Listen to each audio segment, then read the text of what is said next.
Okay, this is the Viper 4567 here with my Attitude Era episode 4, which is WWF In Your House Revenge of the Taker. This is the 4th episode now on this series of the Attitude Era, leading from the start of 97 until the end of 2001. So far, we've had 3 very poor you could say 2 very, very lackluster pay-per-views and 1 decent In Your House show. Like, so far, at the moment, this is the 4th one, and both In Your Houses have been better than both the Royal Rumble and WrestleMania put together, probably.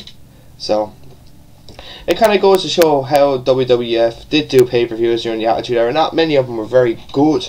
Now, most of them were just kind of there, really, like 5 or 6 star. I think 5 out of 6 out of 10 at best. Like, there was a couple of good Attitude Era pay-per-views. It's just, like, I think especially 1999, there was not. I don't think there was one good pay-per-view, if I'm not mistaken. Could be wrong. Obviously, I'm not nowhere near 1999 yet, but as I've said, just between WWF and WCW, there aren't really the best pay-per-views during that time. So we're into the 4th one. So this was taking place in Rochester, New York, at the War Memorial Auditorium. So let's get started, shall we?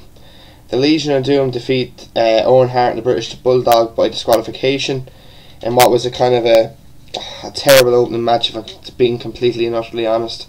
Bret Hart comes out with the Owen Hart and British Bulldog. Obviously the Hart Foundation have reunited and all that. Basically, he gets told to go back to the back, basically. So then LOD can take control of the start of the match. Bulldog then comes back with a nice vertical suplex on Animal. Then they take control again with a nice splash off the top rope from Hawk, which gets 2. Owen Hart fights back with an enziguri, and then a weird instance. Animal power slams Owen Hart off the top rope, which gets a 3 count. But another referee comes out and basically says that Animal pulled the wrong guy, so the match must restart, and blah blah blah. So the champs come back into the ring, team up on Animal until Owen Hart misses a splash. LOD get the Doomsday device, but Bret Hart basically comes out, hits I think it's an Animal, I think, with a chair, and then basically that's it. So that gets the DQ. And what was a very poor match. I think probably what kind of fucked up the match a little bit was the fact that that finish, basically. I don't think they should have done that, really. I don't know if it was planned or whatever, but I'm going to be very kind and give this match 1 star, so not the best way to start off this show. Next then we had Savio Vega defeating Rocky Maivia by a countout. And this was also for the Intercontinental Championship. And another poor match. This is the 4th match I've been involved. I think Rocky's best match was a star, maybe, at best, maybe, so far. It's not obviously down to The Rock, though, too. Obviously it's his opponent, but Savio Vega's yet again accompanied by the Nation of Domination. So basically a great way to start a pay-per-view, a DQ and a countdown. Oh my god, I love WWF at times. Rocky starts off working the arm with some arm drags and an arm wrench. Or arm bar, sorry, not arm wrench, I don't know where I was going with that one. Which the crowd basically would not give 2 shits about. Obviously they didn't care about The Rock. Basically, no Rocky sucks chance in this one, but still. Savio comes back, uses a few holds. Rocky also comes back then with a nice fisherman suplex, which gets 2, and also DDT gets 2, as well as a belly to back and belly to belly. Basically, there's a team of 2 counts, basically. Rock bottom again. I think maybe for the first time ever he used this move. I don't know, I might be wrong. If somebody can clarify that, that also gets 2. The team then continues basically with a backslip. That backslip that also gets it a 2. Then Savio punches The Rock onto the outside, which Rocky goes in front of Crush, basically, and obviously he didn't like that, so he's finished that punch move, and that basically counted out. The Rock gets counted out, basically. After the match, then obviously the heels beating up on Rocky, and then Johnson comes out to basically just to save The Rock and cleans house. So it wasn't a great match, I must say. It's not really a good start to a pay-per-view, if I'm being quite honest. I'm going to give this match a half star because I'm being kind. And the team continues. Jesse James defeats Rockabilly in a god-awful match. The Honky Tonk Man comes out really, this match, I've not really much to talk about this match. This video is probably going to be very short. He comes out and basically reveals his protege is basically going to be Billy Gunn, now called Rockabilly. Dressed similar to what the Honky Tonk Man dresses, but match was god awful. And to be honest, I think these two could have put on a good match. That's the problem. The writers just. It's not just the writers though too. It has to be the wrestlers too. But like these two could easily get a win, get a good match together. And basically, Jesse James gets the win by rolling up, and that's it basically. So far we've had a dud, half star, and a star. But at least the last two matches kind of, I think they've saved the pay-per-view in a way, but it's still not going to get any higher rate. But it saved it in somewhat of being one of the worst ever. But so. The Undertaker defeats Mankind in a very good match to retain the WWF Championship. Both men exchange punches to start off with. Then they brawl onto the outside. Taker slams Mankind into the guardrail twice. Then back into the ring. Taker then does the walk the rope. And then the ref gets distracted. So basically Mankind hits Taker in the back in the skull with the urn. And then he goes to recover and that gets a 2. Mankind then gets a very nice swinging neck breaker in, and then a nerve hold.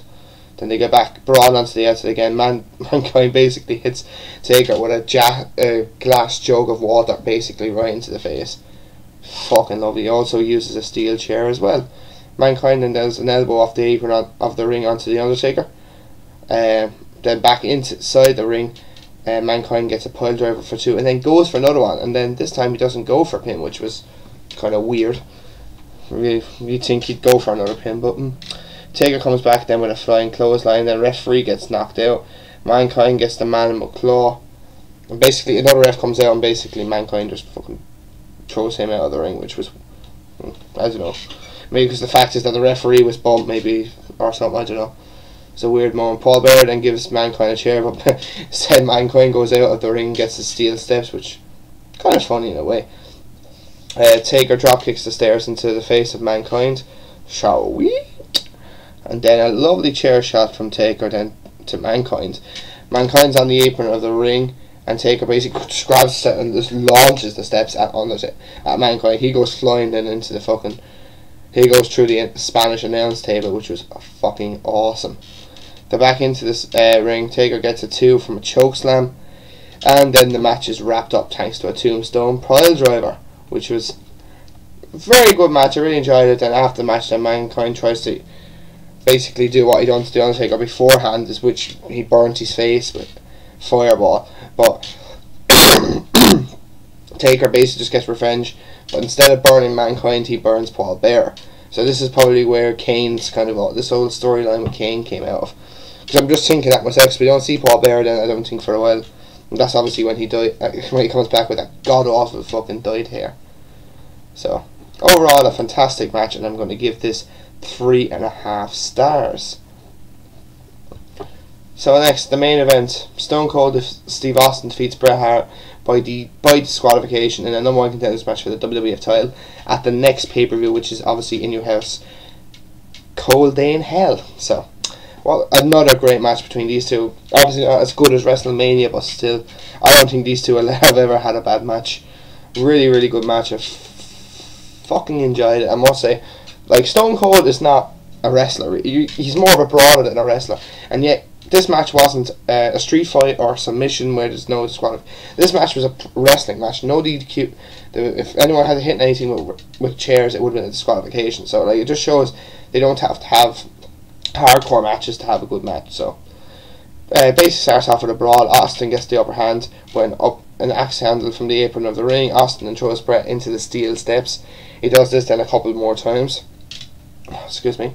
Austin grabs Bret and throws him into the guardrail, which sends him onto the concrete where the crowd would be. And then Austin stands on the guardrail and does another axe handle. Back into the ring, an elbow gets 2 for Austin. Bret gets a chair, but Austin knocks him down, and then basically goes to the chair, but Bret drop kicks him into the chair, which Austin then goes into the ref. He gets bumped. Bret then starts working on Austin's knee by hitting the knee off the side of the ring, and then at WrestleMania basically we saw the first ring post figure 4, which we see again tonight, which is great. Bret smashes Austin's knee with a chair. Then Austin tries to fight back with elbows and punches, but Bret goes for the knee again. Very smart, very good psychology in the match, I must say. I'm not a big fan. I wouldn't say I'm a big fan of psychology and all that, but I'd be. No, you know what obviously you know if Austin's basically limping, that is good psychology. But I wouldn't be like a big mark of it, let's just say. Bret then takes off Austin's knee brace, and then Austin gets back with a low blow and then a choke. Basically chokes Bret Hart with, I think, some tape off his wrist, which was fucking brilliant. Austin then goes for top rope for an elbow, but misses. Bret then goes back to the knee and does another figure four leg lock in the ring this time.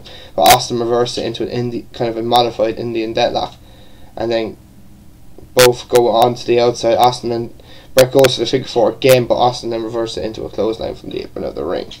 Austin gets a 2 count from an Irish whip, which basically Bret goes into chest first.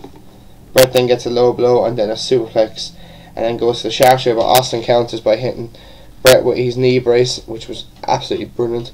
And then he goes for Austin goes for the sharpshooter of his own. Then Owen, Hart and the British Bulldog come out. Austin gets rid of them, and then goes back to doing the sharp, but Bulldog comes back and hits Austin in the head with a chair, and that's what gets the disqualification. Overall, you can't really call this a bad. You couldn't, even though the finish. I'm not a big fan on disqualification, especially for main event matches. But I'm going to give this match 4 stars. But before I finish that, Austin gets another sharpshooter and Owen and try to come back. Austin just chases him away again. So, but I'd give this match 4 stars. It could have been a better match if Austin just had to stun Bret Hart for the win, whatever. But can't really complain too much about this match. This was another great match, and the last 2 matches basically have saved this fucking pay-per-view, because this was utter garbage, I must say. Like, but still though, even though this pay-per-view was garbage, it's still better than WrestleMania and Royal Rumble put together probably. Like, the 2 in your house shows so far have been better than the 2 big main event pay-per-views that you'd have. So as I said, this pay-per-view wasn't great. I wouldn't recommend watching. Well, the last 2 matches I would recommend watching, alright, but other than that, I wouldn't waste your breath. Overall, I'm going to give this pay-per-view a 3.75, which is probably 3.75. I'll give it. So, this was episode 4 of the Attitude Era. Episode 5 will obviously be WWF In Your House, A Cold Day in Hell, which will be made on could be Monday, yeah, because I'm going to watch it maybe tonight, maybe tomorrow, and I'll have it uploaded then for Monday, which today is obviously Thursday, so I will upload that Monday morning. So this was the Viper 4567. I hope you enjoyed this video, and if you would like to subscribe to my channel, do, and let me know what you think down below in the comment section. So I will talk to you guys soon, so take care, guys.